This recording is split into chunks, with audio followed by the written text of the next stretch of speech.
Hi everybody, welcome back to the channel. This I think is going to be the last video on the Fizzy. I've done I think 8 or 9 on it, so I think it's run its course, and we've also done the core of it really, the most interesting bit, and that was taking the wreck and bringing it back to life.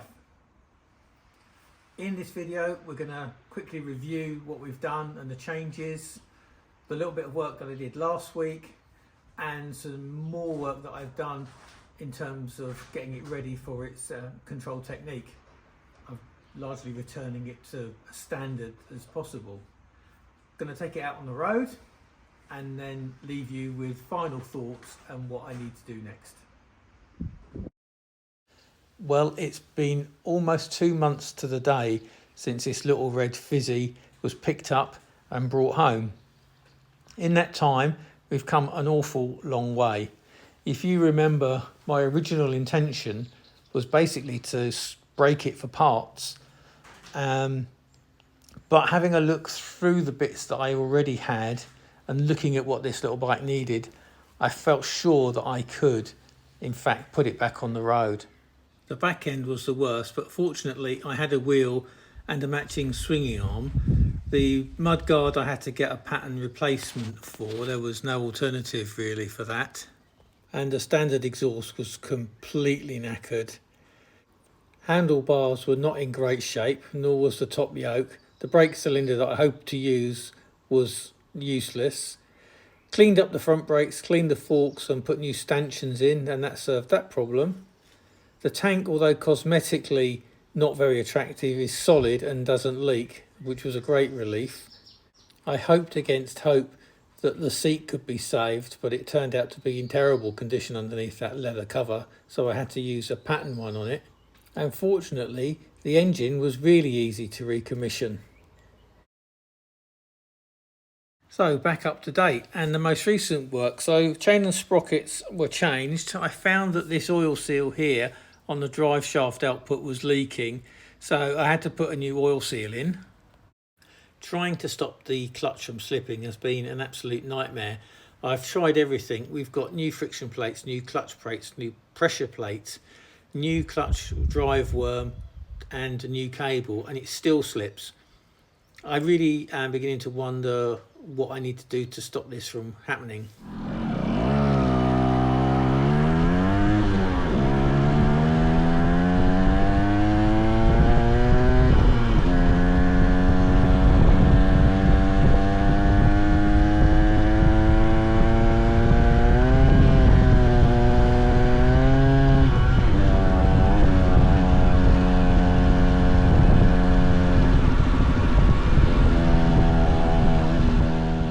That first proper running up through the gearbox certainly highlighted a number of mechanical issues I've got to take care of. Firstly, the clutch was still slipping. I've already changed the oil. This is the oil that was in it, the 1030, and when I drained it, it was like water. Honestly, it was awful. So I've gone for a 1530 to see if that makes any difference. Something I can't fix at the moment is this. Now, if you remember an earlier video I said about the ears not fitting properly, they were too small, and running the bike has clearly highlighted there's a problem there. What I'm going to do is put on the standard barrel and a standard pattern exhaust, because my focus has to be getting this thing through its control, its MOT. Having that slightly noisy, slightly leaky expansion pipe isn't going to help, and obviously running a bike that's been modified, you're forever messing about with the carburetor. So my job today is to try and get this bike to as close as standard as possible and get it running, take it out for another run and see if we improve the performance of the engine.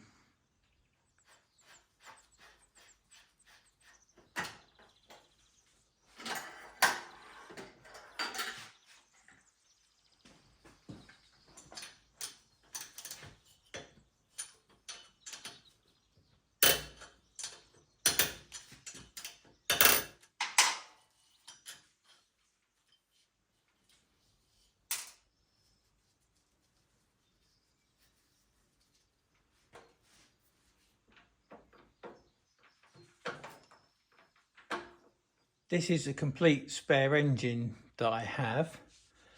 It's absolutely bog standard. It's a genuine Yamaha head and barrel, so I'm going to take that apart and swap it over onto the red fizzy.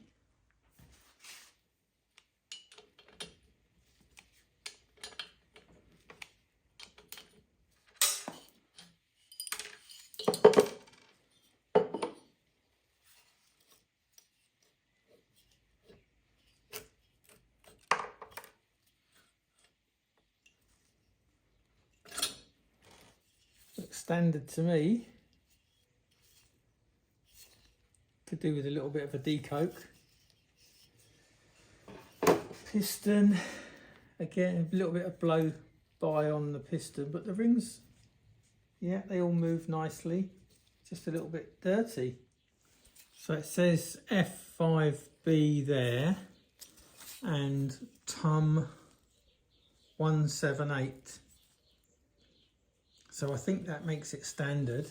The piston, although a bit grubby, does have a marking on it, obviously the arrow for the exhaust port, but it says 1.00, so I'm assuming that that is 1 mil oversize.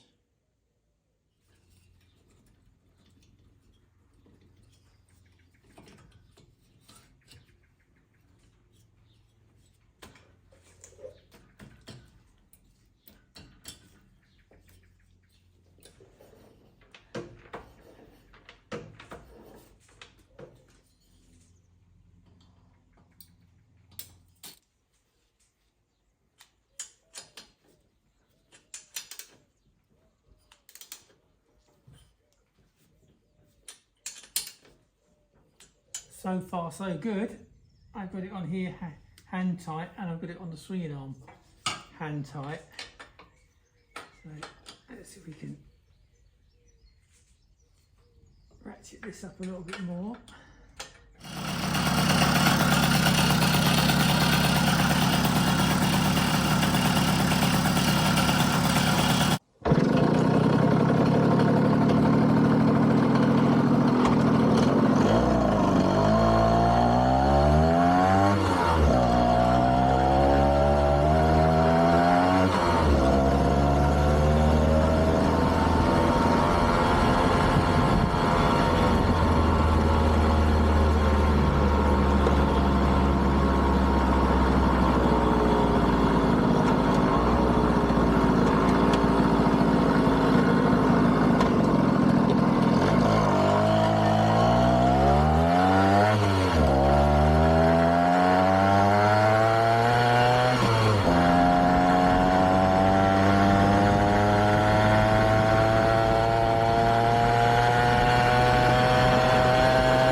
Well, having changed the barrel and the exhaust, I can tell you it's definitely slower than it used to be.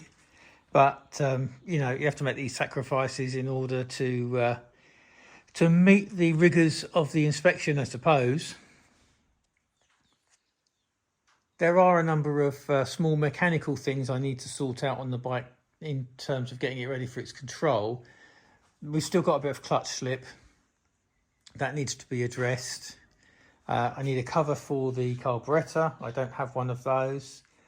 More importantly, these ears I told you about, that will never pass a test in that condition. So I need to get some proper fitting ears. And I'd also like to upgrade the headlamp to a halogen bulb and get rid of the little incandescent one that's in there. Other than that, I think mechanically it will be okay for its control. The other milestone really will be in painting. So what colour do I do the tank and side panels, and who do I get to do it? It's looking more and more likely that it'll be a local garage that gets to do that job, or I might even have a go at doing it myself. I haven't decided yet. Anyway, that's it on the fizzy. Until paint and control, I'll give you a short video on that. Thank you so much for watching. I hope you found it interesting. Please like and subscribe if you have found it interesting, and I'll see you in the next video, whenever that is, and on whatever subject it's going to be on.